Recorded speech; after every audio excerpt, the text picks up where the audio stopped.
Friends, आज हम continue करेंगे एक्टिव एंड पैसिव वॉइस और हम देखेंगे आज दूसरे टाइप के सेंटेंसेस। यहाँ पे देखो एक क्वेश्चन है, मतलब एक्टिव वॉइस में एक क्वेश्चन है, who has written the Ramayana. अब इस क्वेश्चन को हम पैसिव में कैसे लिख सकते हैं, मैंने बोला था लास्ट क्लास में, हु की जगह आ जाएगा बाई हूम। ठीक है, बाई हूम आ गया। उसके बाद देखो हैज बैठ रहा है, has the Ramayana been written. अच्छा, तो रामायण क्या है, मेरा ऑब्जेक्ट है जो कि पहले आ जा रहा है, और रामायण क्योंकि सिंगुलर है इसीलिए हैज हो रहा है। उसके बाद बीन, ये जो बात है हैज है, अगर क्वेश्चन में मतलब अगर एक्टिव में क्वेश्चन में हैज है तो उसका पैसिव में क्या बनेगा, हैज प्लस बीन। ठीक है, by whom has the Ramayana been written.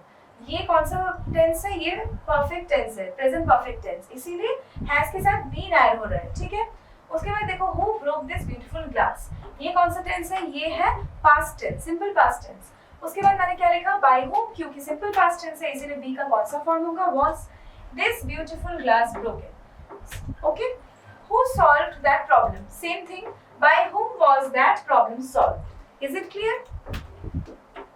अभी देखो यहाँ पे who can break this stick, एक मॉडल वर्ब आ गया है, मतलब हु तो क्वेश्चन है, उसका क्या बैठेगा, बाय हुम। कैन कैसे बैठेगा, कैन एकदम रिपीट होकर ऐसे बैठ जाएगा, कैन दिस स्टिक। अच्छा, who can break this stick, क्या हो रहा है, बाय हुम, हु की जगह बाय हुम हो रहा है, कैन की जगह बैठ रहा है, ब्रेक दिस स्टिक। अब ये जो है ऑब्जेक्ट पहले आ गया, दिस स्टिक बी ब्रोकन। तो जब कोई मॉडल होता है हम क्या ऐड करते हैं, can plus be, modal plus be. Okay, who will help her, by whom will she be helped, यहाँ पे बी का बी फॉर्म ही बैठा है। ओके, अब देखो whom plus helping verb plus subject plus main verb active, जब ऐसे structure होगा तब पैसिव में क्या होता है, whom प्लस हेल्पिंग वर्ब जो कि बी है plus V3 plus by object. whom did you report, पहले क्या था, who से क्वेश्चन था तो पैसिव में क्या था, whom, यहाँ पे whom से है तो who होगा, who was reported by you। okay, so you understood? अभी देखो यहाँ पे whom have you invited, who has been invited by you। मैंने क्या बोला था, जब have होता है या has होता है मतलब परफेक्ट टेंस होता है, तो हमारा कौन सा बी का फॉर्म लगता है, been। Okay, whom did she abuse, who was abused by her, whom has she abused, who has been abused by her। Okay, अब देखो यहाँ पे इंपेरेटिव सेंटेंस है। इंपेरेटिव सेंटेंस मतलब जहाँ पे सब्जेक्ट इम्प्लाइड है, मतलब सपोज एक देखो यहाँ पे वर्क हार्ड, यहाँ पे सपोज मैंने बोला राहुल राइट्स अ बुक, यहाँ पे कौन काम कर रहा है, कौन सब्जेक्ट है, राहुल।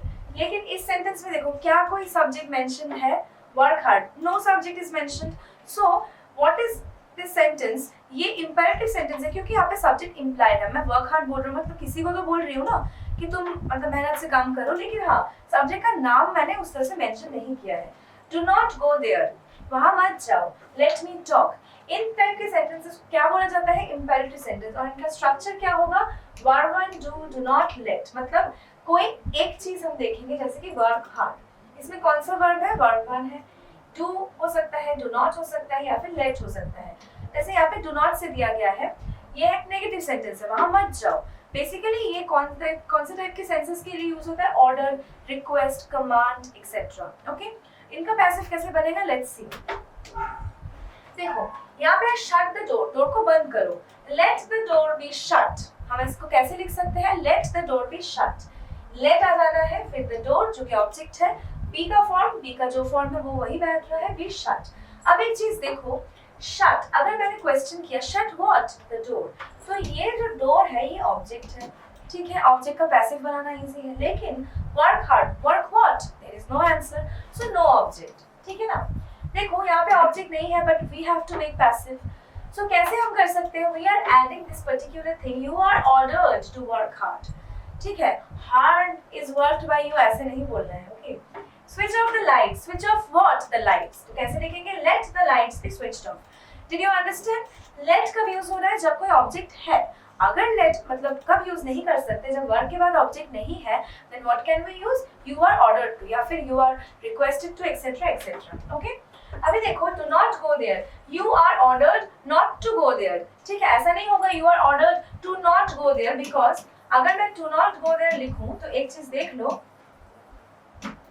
टू के साथ मैंने क्या बोला था, टू प्लस V1 साथ में होना चाहिए, यहाँ पे क्या नॉट बीच में आ गया है, so this is basically wrong. इसीलिए क्या स्ट्रक्चर होगा, you are ordered not to go there, क्योंकि नेगेटिव सेंटेंस है। ओके, यहाँ पे भी देखो, do not go what, no answer, so no object.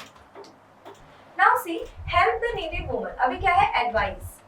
Okay, अभी हमको क्या करना है, हम एडवाइस वाले सेंटेंसेस को कैसे पैसिव बनाएंगे वो देखेंगे। The needy woman should be helped. Okay, should हो रहा है, एक नया एडिशन हो रहा है, should be helped, you have to understand it. Okay, get up early, you are advised to get up early, get up what, no answer, लेकिन यहाँ पे पूछते help what, the needy woman, ठीक है ना।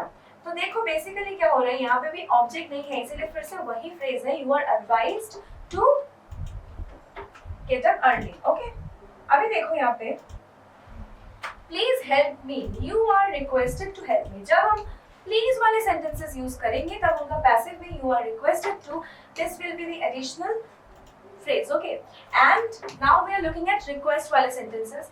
Bring a glass of water, let a glass of water be brought, always speak the truth, the truth should always be spoken.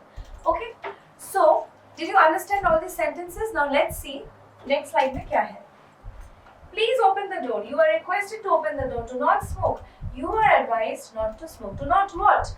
अच्छा, तो ये भी यहाँ पे क्या हो रहा है, एडवाइस की तरह यूज हो रहा है। ओके, यहाँ पे देखो, love the kids should be loved. Okay, यहाँ देखो, finish this work, let this work be finished. She is two by a car, अभी क्या करेंगे, इन्फिनेटिव। इन्फिनेटिव मतलब क्या मैंने बोला था, टू प्लस वर्ब का बेस फॉर्म।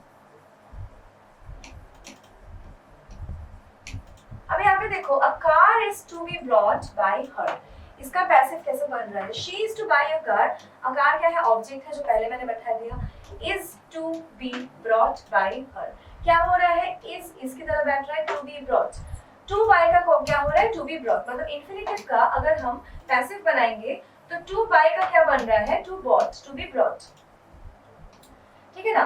क्यों बन रहा है ऐसा, क्योंकि basically to buy, to be bought, this is those both are forms infinitive, ठीक है। So यहाँ पे मैंने next sentence क्या लिखा है, I am to finish this work is to be finished by me। यहाँ पे अगर was होता तो क्या होता, I was to finish this work, मतलब इसका मतलब हो जाता कि past हो जाता, ठीक है ना। I have to finish this work has to be finished by me.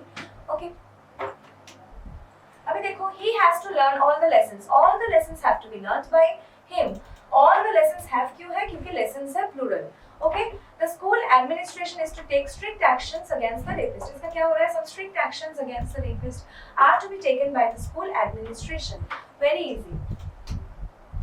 यहाँ देखो, you have to choose the house has to be chosen by you.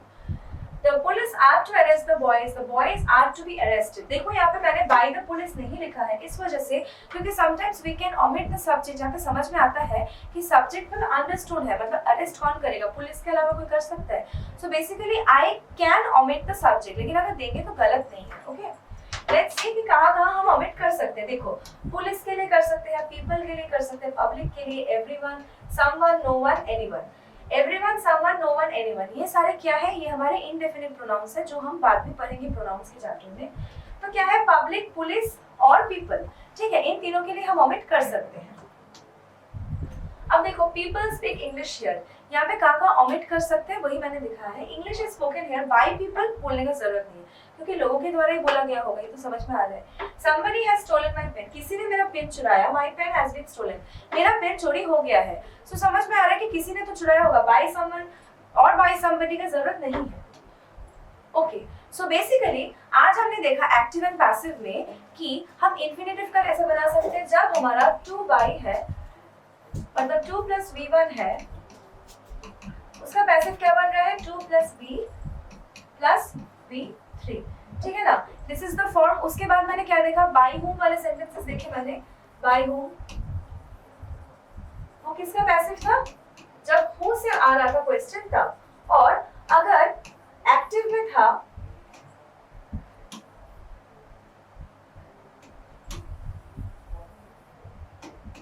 Okay, अगर एक्टिव में था होम तो उसका पैसिव क्या बन रहा था, हु, ठीक है।